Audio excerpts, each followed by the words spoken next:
Hello, Internet, and welcome to another episode of The Poor's Gone Wild. So today, or should I say tonight, you'll notice this is not being recorded on a normal camera because we're about to go on a night walk and wear these crazy things for the first time ever. So I've never worn panos before. See, this will sit up here. All right, there we go.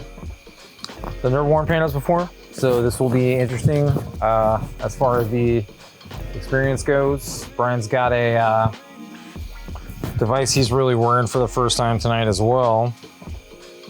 So we're kind of just doing it live. The only way to do it. Yeah, so I now notice that I have a little too much battery cable. I'll have to figure out how to route it to where it's not hanging out. And then my phone violently ejected itself from the phone caddy. I've got my hard-headed veteran's helmet. Your mileage may vary. Brian's has a strap, mine doesn't have. And the Velcro really came off a lot today when we swapped these top battery pieces out. It has another name, but I'm not gonna use that name. So, we went ahead and put a lanyard on the panoloculars here. So we've got our normal standard lanyard setup that's attached to my helmet. And then we've got another dummy cord on here. Just because things fall. And I feel like this is worth more than my life itself. So I'm gonna go ahead and just do the thing anyway. Maybe we're crazy. Maybe it's Maybelline. I don't know. Hey. We're gonna do it anyway, though. Tonight we're gonna look at some vignetting. Some vignetting? Yeah.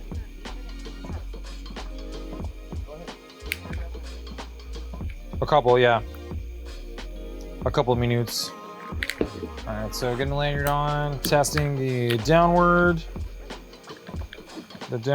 of it. And lanyard's on. Okay, cool. So I get it on my tether, attached to my EarPro. It is pretty heavy, but pretty secured. We had to get more counterweight today, so we went to Walmart and bought 3-ounce fishing weights. We bought 2 packs of them, so there's 12 extra ounces of counterweight on my helmet, in addition to the normal counterweight that is on here, which I don't remember how many ounces that is, to be honest.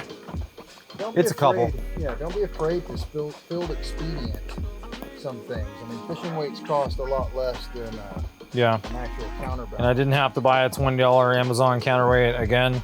I think the fishing weights are actually heavier than the Amazon one. So if I needed to swap it out and I only had a certain size pouch, I was like, I needed some heavier weights. The fishing weights would probably be pretty good. Kind of surprising, but it works and it's not stupid. I think that's Murphy's Law. Correct. It works and it's not stupid, it's not stupid. So we got the Chimera, the Nocturne Articulating Chimera Bridge. Thank you, Cody from Nightfall again. You're amazing. We love you. You're a fucking stud. Stud muffin. All right, so I got it on here. I got both my helmet lanyards attached in these little ringies. I've got the dummy cord on one side, right here, and I've got my other dummy cord right here. One is attached to the helmet up here. It's my normal one. And we just happened to tie this one off on the same side, so it's going to be running onto my EarPro. I run up there a lot. It's easy to clip on and off. Is it the most sturdy thing? I mean, I service my helmet pretty often, so I'd like to think that it's pretty sturdy, but I don't think I've been recording on board on this whole time. Oh, I have. Cool. Oh, Brian saved me again.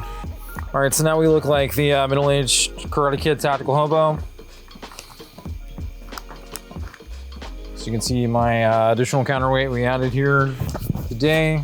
So I got the normal one on top, got the battery pack helmet attachment dilly, and inside of the bottom of here is all those fishing weights. This is not the normal production video we were doing, but you know, it is what it is. It's the first time I've ever worn these, and the next time it won't be the first time I've ever worn these, so I feel like we should bring you along.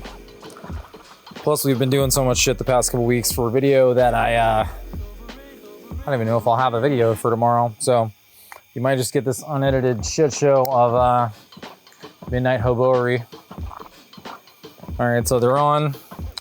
They're obviously a little high, although I could probably, it's a lot of extra wobble, although that's just kind of how the Wilcox goes sometimes. I don't know. So up, down, articulated up, and I look like a fucking predator. I'm not gonna lie, I'm digging that a lot. Yeah, I like them. So I need to go ahead and drop it. That's probably pretty close. I'm gonna turn this light right here off before we turn them on. What you can tell, I have an extra crap ton of shit hanging from the front of my head. It feels relatively balanced, but we did add 12 ounces of counterweight. So it was 2 packs of 3 ounce fishing weights. So that's 12 ounces. So it seemed like a lot when I held my helmet, but now it doesn't seem like it's that much just because this dingus is large and in charge. So we're gonna put the teleview on and then we're gonna go walk around and do a night walk. So hang out for some low tier cell phone content. Oh yeah. I think I need to adjust my helmet strap a little bit too. I realized that I skipped an important step of telling you how we're gonna record tonight. So we have our teleview adapter. We've got the Tonto on our teleview as well. So you usually don't use the little selfie stick, but tonight I'm going to because it's gonna be easier walking around. And then we basically have a little sling that attaches to the binocular. And it's one of those McLean slings, I think. It's that PDW. Honestly, it kind of sucks, but it's great for this. So that's when it works out. But yeah, so we got the Tonto on the teleview. It's going to be a Gen 2 Plus tube. So it's actually really great visually. You'll see a bunch of other content. I maybe or may not put what tube it is on there, but we do have a couple other dillies on there with this, a couple of videos with that as B-roll. It's great. Sometimes we'll hook it up to the camera, but tonight we're doing the cell phone because it's just easier. The other night when we rode around and we're hunting up in Oklahoma, we use this too just because it's so much better than having a camera. A lot of times you don't need it. So the strap is basically supposed to, like, you know, click away from this thing and snap up so you can pull your PDW out and do your hostage, you know, protection, intervention, VIP work, whatever you're LARPing on that one. So it's nice though, because you can basically take the dummy cord, attach the dummy cord to the sling, and attach the other side to the binocular. I have the pinhole caps off, and it's like straight up. These are, you're right, these are the best screen tubes I've ever seen through too.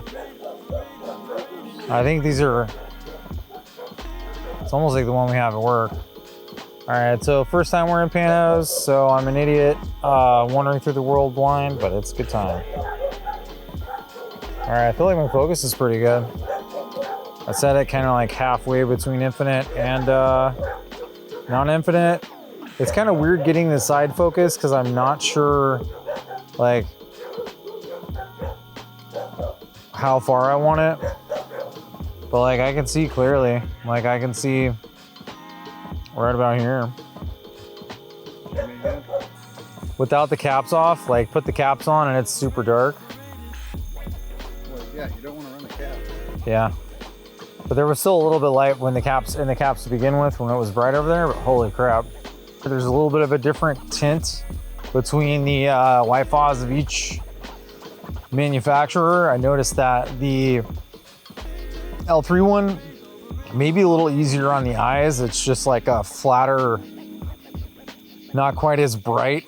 Like it's bright, but it's not the same like color brightness, I guess. Because the L3's got a blue tint, and I feel like the Gen 2s have even more of a blue tint. Like they're real blue.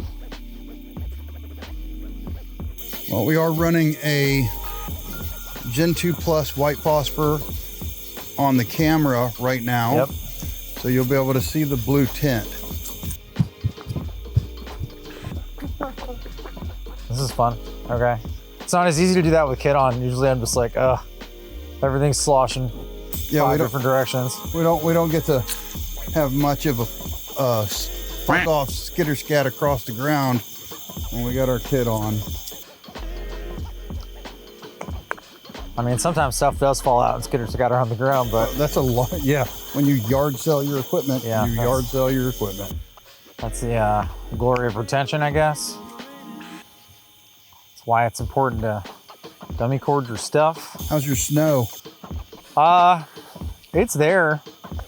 I mean, there's not an iris on these, so normally I'd run an iris, so the tube would not want to do as much, but it's not too bad. We're getting up right here where there's a lot of light because we don't have any tree cover. So all of a sudden it's like perfectly clean and clear. And holy crap, I can see so much. No wonder everybody wants to drive with these on. Yeah, these tend to shift, make my helmet shift. I think that's due to the helmet and its suspension system, more than the night vision. But these are these are legit 1 pound. Yeah. But that's a more affordable device. Closer to what most... His iPhone is out. It's like a bunch of little disco balls. We discovered that. Put that up to my camera up to the thing so I can see through it. We were filming with a friend of ours who put an iPhone on the chest of his plate carrier and was shooting the disco ball everywhere. So it made it a bit more difficult. Someone's backyard.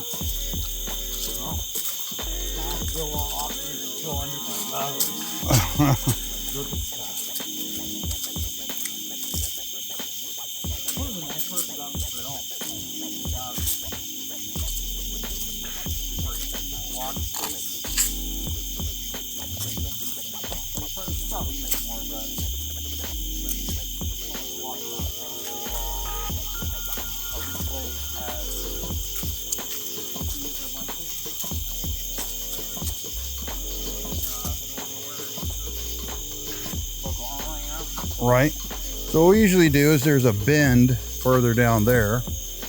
There's a bend. We walk to the bend because once you get past that bend, it's all white light from the buildings. So we'll hit that dark bend and turn around.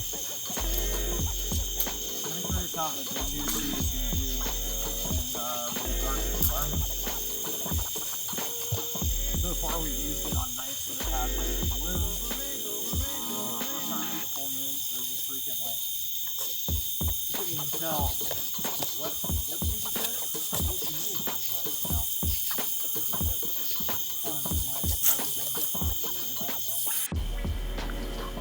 Cell phones are not the preferred recording device for us, that's for sure.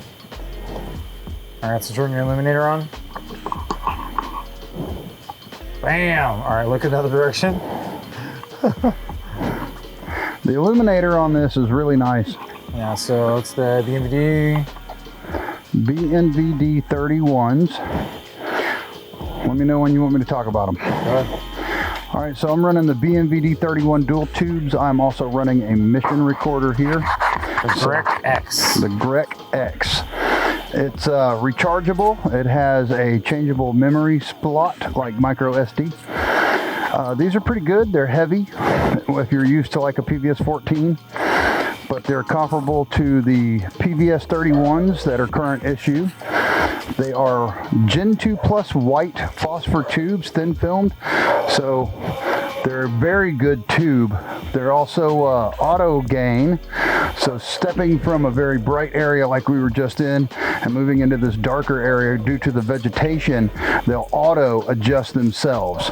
They're also auto gated, so if you fire a weapon, they will dim themselves out to protect your eyes and the device. It just got so dark. Holy crap. The Tonto is not handling it as well. No.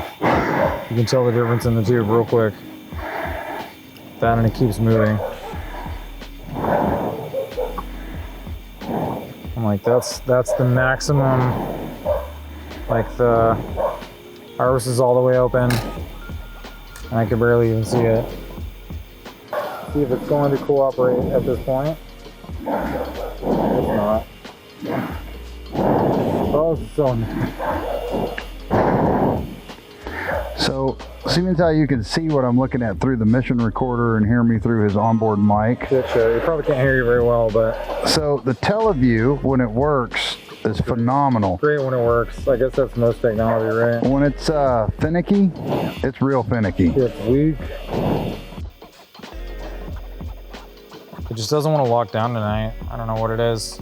I don't know what I did for it to want to rotate a bunch. All right, turn the illuminator off. All right, I think it's still on. Okay, you're good.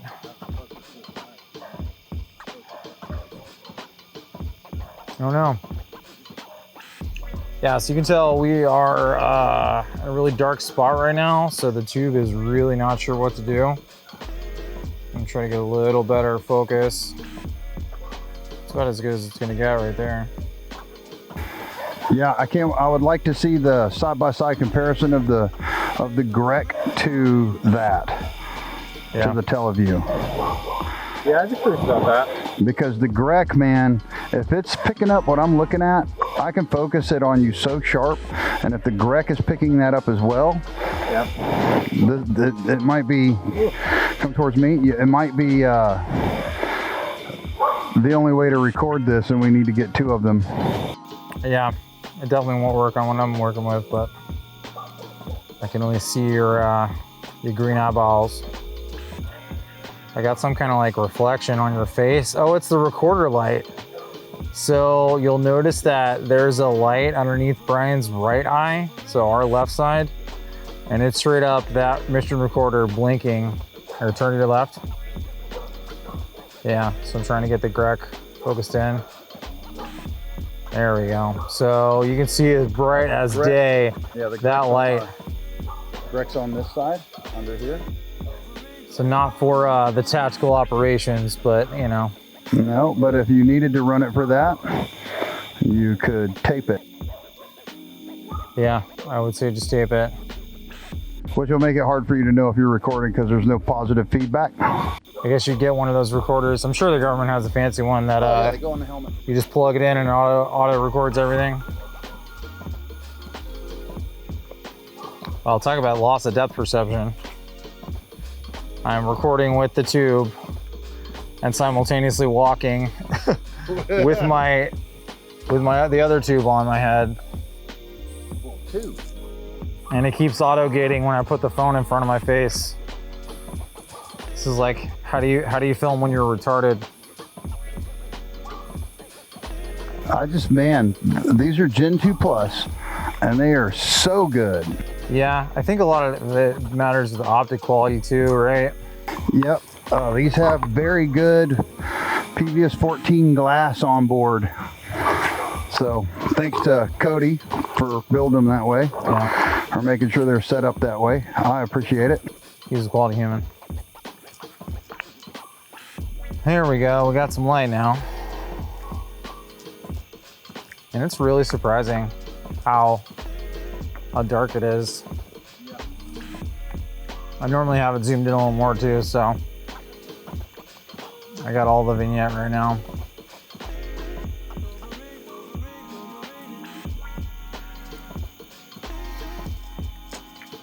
It's about as good of a time as you can get though, without having.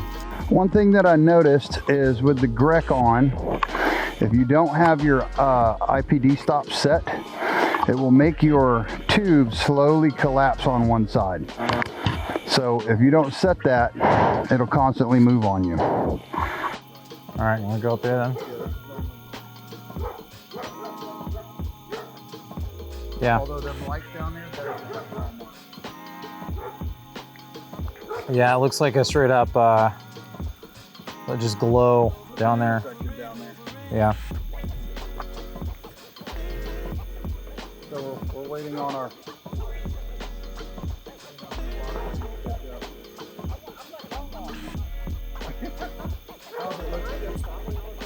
Tell us what you think about that PVS 14, lady.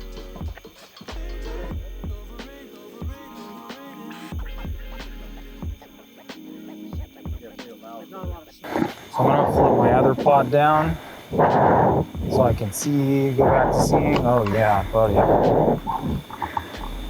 Of course the phone just gets all drunk. Stop moving, Teleview. You stopped touching it and it got crazy. Yeah.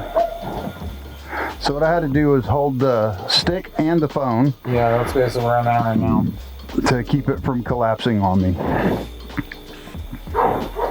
So, okay.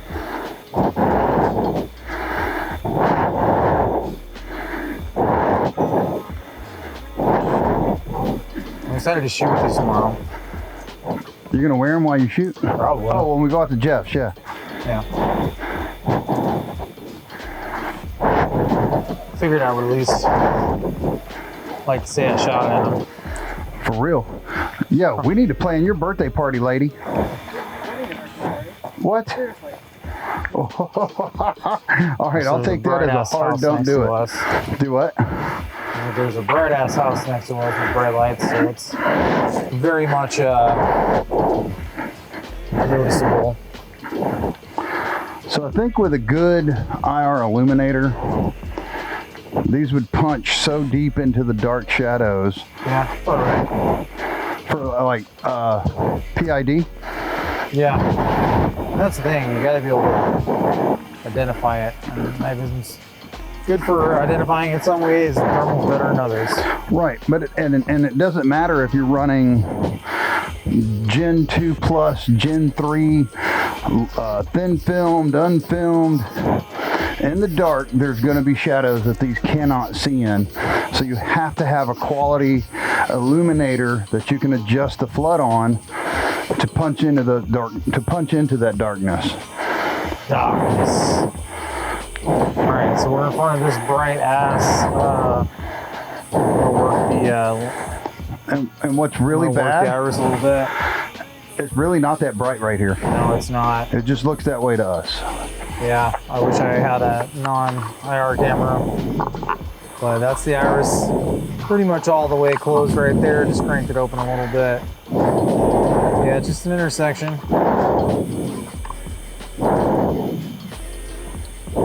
Yeah, having one of these down is like, it's kind of brutal. Having them both up is at least a little more even. All right, hold on.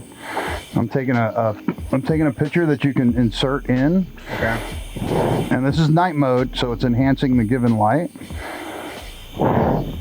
And you'll be able to see the difference from that photo to with these Iris all the way knobs. down. Iris about halfway open. See how cool you look with that recorder on your face. I look like a champ. Like a boss. We'll turn the iris down a little more. Do I look super secret squirrel shit? I don't know. Maybe we can do something secret. Really, the only secret thing I do is I don't talk to people when I poop.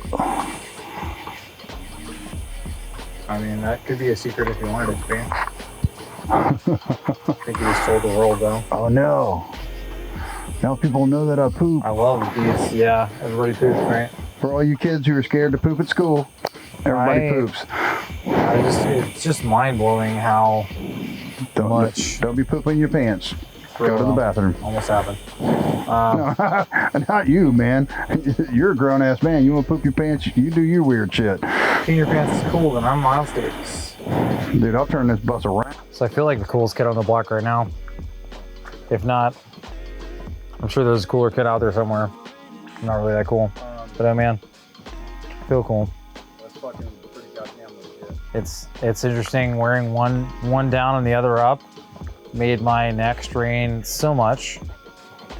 But like, it's not that bad. The bridge really makes sense because like you have them stowed, they're not as much of a hazard. Like in comparison, it is a ton of shit hanging off your head. Those guys in that SEAL team show were fucking, I wonder if they're using some fake foam ones. Hollow. Yeah, not real something. Like it's so much right here. You can articulate them in and then like that essentially is about the same footprint as some binos. Obviously it's wider, but it's almost like the footprint of the MH1. Not near as light though, but put them down and then articulate them down. Like Even though they're green, I'm still loving it. I don't really have that much issue with the green though. A lot of people seem like they are white or nothing, you know? I'm like, good to play with them. Can't complain what's in them. All right, Shouldn't be complaining anyway though. Now that you have experience on them and you've ran them for a mile, in your opinion, the smaller diameter doesn't matter. I didn't even notice. I have no frame of reference, to be fair. So I don't know if this one's different than the Argus one or not. So this is the QT NVG. So we've got the AP NVG as well to compare the two. And I haven't run the other one, so I don't really have an opinion, but. Right, but as someone being like a first-time buyer, really not having any experience with them, it didn't bother you to run those with such a small front lens? Oh no, I didn't even know. I mean, they were honestly, like, the size of them was actually easy to grab and focus. Like, I didn't have an issue with them not being as big as the 14. I guess you can see they're kind of small, but in comparison, like, I got you right here. So they're a little smaller, but not terribly. I just assumed because they were smaller, there was going to be a performance difference. Maybe there is. Maybe we'll find out on AP NVGs tomorrow that we are like totally in love with them, but it's going to be kind of hard to not. It's going to be kind of hard to not use the Chimera bridge because it has made this a whole different experience. If I was using without it, it would just be up, and it would be so much more. There's no way to balance it right here, like at all. Like they're just out, and being able to do this is a world of difference. right, and that's going to make it easier for you to get in and out of vehicles with your hands up. Not hitting everything, door frames, like the width of the frame too, like that. It's pretty freaking cool. Pretty freaking cool, but oh my gosh, they are ginormous. And of course, they do not have onboard power. So Yeah. Taylor is running a remote battery pack inside of here that also has the IR strobes, but they are so bright that he can run those IR strobes through this pouch and the light bleeds out to a degree that if you're looking directly at them under nods, they will damn near blind you. Thanks for watching. We appreciate you. And until next time, for us not being out on a cell phone in the middle of the woods. Be safe in all you do. And there we go. Have a good night. Bravo 6, we're out.